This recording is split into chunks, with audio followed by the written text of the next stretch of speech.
শালা এমন এক জাতি আমরা যে ঘরে বসে থাকি নিরাপদ সড়ক চাই। ইলিয়াস কাঞ্চন স্যার, ওনাকে খুব ভালো জানতাম বা উনি খুব ভালো অভিনেতাও ছিল, কিন্তু দেখেন নিরাপদ সড়ক চাই। উনি নিরাপদ সড়ক চাই দিবসে আসিফ সাহেবরে দিয়ে একটা গান বানাইছে, যে গান এরকম বলে যে মানুষ মরে গাড়ি চাপায় ড্রাইভার হাসে। তাদের উদ্দেশ্যে বলতে চাই, ধিক্কার জানাই আপনাদের এইসব গানের উপরে আমি। কারণ আপনারা একটা কিভাবে বুঝবেন যে একজন প্রফেশনাল ড্রাইভার জেনে শুনে সে একটা পিঁপড়া মারে না? আপনি জানেন? আপনি এই ধরনের গান বানান, মানুষকে ছোট করেন। নিরাপদ সড়ক শুধু বাসায় বসে চাইলে হবে না, আগে নিজে নিরাপদ হন। আপনি আপনার হাতে নিরাপদ সড়ক, আপনি নিজে নিরাপদ হন।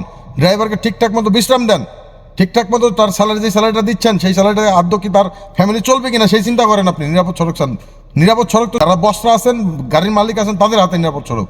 আপনারা নিরাপদ সড়ক কীভাবে চান? বাসায় বসে থেকে চাইলে হবে? যত দোষ শুধু ড্রাইভার, তাই না? যত দোষ, ডিউটির কোনো টাইম টেবিল নাই, কোনো কিচ্ছু নাই, যা বেতন দেন তা দিয়ে চলতে পারবে কিনা ড্রাইভার, তার কোনো ঠিক নাই। নিরাপদ সড়ক, শুধু নিরাপদ সড়ক বাসায় বসে চাইলে হবে।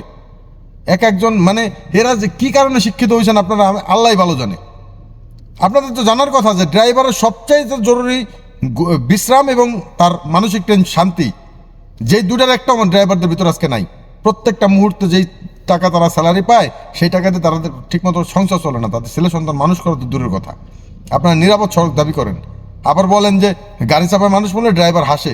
ফাইজলামি পাইছেন, তাই না? নিরাপদ সড়ক শুধু বাসায় বসে বসে চালিয়ে হবে?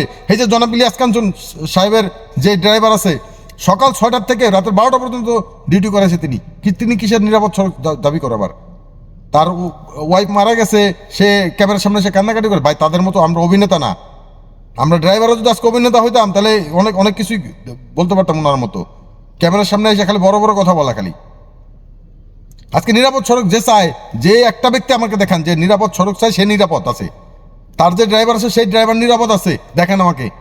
হাতে গোনা কয়েকজন ড্রাইভার ছাড়া বাংলাদেশে কোনো ড্রাইভার শান্তিতে নাই। তাহলে কিসের জন্য আপনি নিরাপদ সড়ক? নিরাপদ সড়ক তো চাইতে হবে না কারো কাছে, আপনি নিজে তৈরি করেন। আপনার যে ড্রাইভার আছে তাকে দিয়ে আপনি নিরাপদ সড়ক তৈরি করেন। আপনি নিরাপদ সড়ক শুধু বাসায় বসে বসে চাইলেই হবে? মানে কি জাতি আমরা ভাই! একটা হোটেল ভাড়া, থাকা খাওয়া, যদি ট্যুরে যাই তাহলে সেই ক্ষেত্রে কত টাকা খরচ হয় সেটা সবারই জানা। আপনারা জানেন না? আপনি যখন একটা হোটেলে উঠেন, আপনি তো 5 স্টারে উঠেন, আচ্ছা ঠিক আছে, ড্রাইভার 5 স্টার দরকার নেই।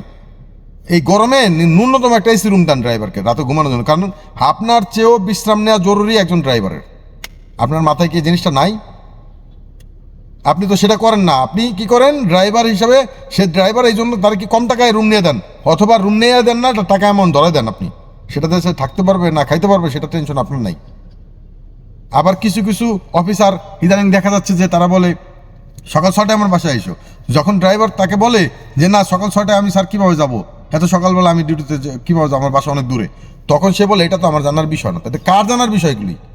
নিরাপদ সড়ক শুধু বাসায় বসে বসে, শুধু এসি রুমে বসে বসে নিরাপদ সড়ক দাবি করেন, তাই না? নিরাপদ সড়ক এত সোজা না। নিরাপদ সড়ক চাইতে হলে আগে নিজেকে নিরাপদ হইতে হবে। মালিক হিসাবে আপনাকে নিরাপদ হইতে হবে। আপনার একজন ড্রাইভারের প্রতি অমানবিক আচরণ বন্ধ করেন। একজন ড্রাইভারের প্রতি মানুষের যে আচরণ, যে মানুষত্ব দেখান একজন ড্রাইভারকে, দেখেন আপনার জন্য সে জীবন দিয়ে দিবে। নিরাপদ সড়ক চান শুধু? সামান্য একটা ব্যাংকে লোনের জন্য গেলে একজন ড্রাইভার পরিচিতি দিলে তাকে লোন দেয় না, তাহলে কি আপনি কিভাবে নিরাপদ সড়ক দাবি করেন? হ্যাঁ, তার ছেলে মেয়ে আছে, তার ফ্যামিলি চলে কিনা এই স্যালারিতে, সেটার কোনো খোঁজ নেই। নিরাপদ সড়ক শুধু দাবি করলেই হবে, তাই না?